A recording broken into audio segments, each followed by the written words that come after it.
ఇదైతే anniversary video, ఏదైతే birthday video. ఇలాంటి వీడియోస్ అయితే మీరు కూడా చేసుకోండి. 1 క్లిక్ లో మీరు చూస్తున్నారు కదా, చాలా బ్యూటిఫుల్ గా అయితే ఉంది.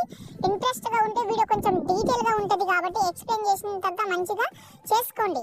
మెయిన్ ఏంటంటే ఇందులో కావాల్సింది ఒకటి ప్రాజెక్ట్ ఫైల్ తో పాటు మెయిన్ చాలా ఇంపార్టెంట్ ఫాంట్, అది కూడా తెలుగు ఫాంట్ ఇస్తాను నేను, అది యాడ్ చేసుకోండి. దాంతో పాటు మీ యొక్క ఫోటో యాడ్ చేద్దామని అనుకుంటున్నారు కదా, అదైతే కావాలి. దాంతో పాటు మనకు మెయిన్ అయితే అలర్ట్ మోషన్ యాప్ అయితే కావాలి. అలర్ట్ మోషన్ ప్రీమియర్ వర్షన్ కూడా ఇస్తాను కాబట్టి ఈ వీడియో లాస్ట్ వరకు అయితే చూడండి. ఎక్కువ చెప్పాను, అర్థం చేసుకోండి. ఫస్ట్ ఆఫ్ ఆల్ ఇక్కడ చూస్తున్నారు కదా, ఈ 2 ప్రాజెక్ట్ అయితే మీకైతే ఇచ్చాను. ఓకే, యానివర్సరీ దాంతో పాటు బర్త్డే.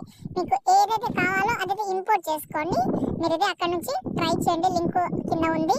ఓకే, ఎగ్జాంపుల్గా యానివర్సరీ వీడియో అయితే ఓపెన్ చేస్తున్నా. ఓపెన్ చేసే ముందు మళ్ళీ చెప్తున్నాను, ఫాంట్ యాడ్ చేసుకోవాలి. ఫాంట్ యాడ్ చేసుకోవడం పెద్ద విషయం కాదు. ఏదైనా ఫస్ట్ న్యూ ప్రాజెక్ట్ సెలెక్ట్ చేసి, ఓకే, ఏదైనా సంథింగ్ టెక్స్ట్ అయితే పెట్టుకోండి. ఒక్క నిమిషం. టెక్స్ట్ పెట్టిన తర్వాత పైన రోబోట్ రెగ్యులర్లోకి వెళ్ళి వ్యూ హాల్లోకి వెళ్ళి ఇప్పుడు మీరు ఏదైతే ఫాంట్ పెడదామని అనుకుంటున్నారో 3 డేస్ మీద క్లిక్ చేసుకోండి. ఇంపోర్ట్ ఫాంట్స్ అని ఉంటుంది, అందులోకి వెళ్ళండి. నేను ఇచ్చిన ఫాంట్ అయితే డౌన్లోడ్ చేసి సపరేట్ మీ యొక్క ఫైల్ మేనేజర్లో, అంటే మై ఫైల్లో అయినా ఫైల్ మేనేజర్లో మీరు సపరేట్ ఫోల్డర్లో పెట్టుకోండి. మళ్ళీ 3 డేస్ మీద క్లిక్ చేసి మీ మొబైల్ మోడల్ సెలెక్ట్ చేసుకోండి, OnePlus నాది. దాని తర్వాత ఫోల్డర్లోకి వెళ్ళి మీరైతే ఆ ఫాంట్ అయితే ఎక్కడైతే ఉందో ఆ ఫాంట్ అయితే ఇక్కడ నుంచి మీరైతే యాడ్ చేసుకోండి. ఫాంట్ అయితే యాడ్ అయితే అయిపోతుంది. దాని తర్వాత ఇక్కడ మనకు ఫేవరెట్ ఇంపోర్ట్ అయితే ఆన్ చేసుకుంటే ఫాంట్ అయితే యాడ్ అయితే అవుతుంది. దాని తర్వాత బ్యాక్ వద్దాం. ఇప్పుడు మీరైతే ప్రాజెక్ట్ ఇంపోర్ట్ చేసుకోండి. లేకపోతే ఇంతకుముందే మీరు ప్రాజెక్ట్ ఇంపోర్ట్ చేసి ఉంటే ఆ ప్రాజెక్ట్ అనేది డిలీట్ చేసేయండి. ఎక్కడి నుంచి డిలీట్ చేస్తారు? ఇక్కడ మనకు ఈ ప్రాజెక్ట్ సెక్షన్ నుంచి కూడా డిలీట్ చేయాలి, టెంప్లెట్ సెక్షన్లో కూడా ఉంటుంది, అక్కడ నుంచి కూడా డిలీట్ చేయండి. దాని తర్వాత మళ్ళీ ఇంపోర్ట్ చేసుకోండి.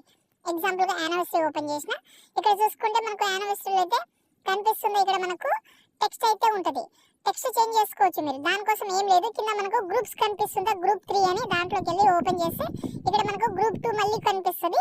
ఇక్కడ నుంచి మీరైతే ఈజీగా అయితే టెక్స్ట్ చేంజ్ చేసుకోవచ్చు. మీకు ఏదైతే టెక్స్ట్ కావాలో, ఏదైతే నేమ్ కావాలో, మనకు ఇదైతే కావాలి మనకు కంపల్సరీ కాబట్టి అది ఉంచండి. దాని తర్వాత ఈ సెకండ్ టెక్స్ట్ చేంజ్ చేసుకోవచ్చు. ఇప్పుడు రాజేష్ రాధిక అని ఉంది కదా, ఇక్కడ నుంచి చేంజ్ చేసుకోవచ్చు. దాని తర్వాత ఫొటోస్ వస్తుంది.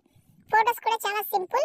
ఇక్కడ గ్రూప్స్ ఉంటుంది మళ్ళీ, ఓకేనా. ఇక్కడ మనకు కనిపిస్తుంది గ్రూప్ అనేది, ఫోటో కనిపిస్తుంది లైట్ గా. ఫోటో గ్రూప్ 2 అని ఉంది, అందులోకి వెళ్ళి మీ యొక్క ఫోటో ఉంటుంది. కలర్ అండ్ ఫీల్డ్కి వెళ్ళి మీరు చేంజ్ చేసుకోవచ్చు. కపుల్ ఫోటో ఏదైతే ఉంటుందో వాళ్ళ ఫోటో అయితే ఇక్కడ నుంచి చేంజ్ చేసుకోండి, అడ్జస్ట్మెంట్ చేసుకోండి, బ్యాక్ వచ్చేసేయండి. గ్రూప్ ఒక్కొక్కసారి ఏమవుతుందంటే ముందుకు రావడం కానీ, అసలు కనిపించకపోవడం కానీ ఇలాంటివి జరుగుతుంటుంది. కొంచెం అడ్జస్ట్మెంట్ చేసుకోవాలి మీరు. ఎండింగ్ వరకు ఇక్కడైతే మాక్సిమం 3 ఫొటోస్ అయితే వస్తుంది. లాస్ట్ లో మనకు హ్యాపీ యానివర్సరీ అయితే ఉంటుంది. చాలా బాగా అయితే ఉంటుంది. టోటల్ అయిపోయిన తర్వాత మీ ఎడిటింగ్ మొత్తం అయిపోయిందని మీకు అనిపించిన తర్వాత ఈ బాక్స్ మీద క్లిక్ చేసి ఈ కెమెరా కనిపిస్తుందో దీన్ని ఆన్ చేసుకోండి. దాని తర్వాత ఈ వీడియోని మీరు ఈజీగా ఎక్స్పోర్ట్ చేసుకోండి. సేమ్ ఇదే వీడియోని మీరు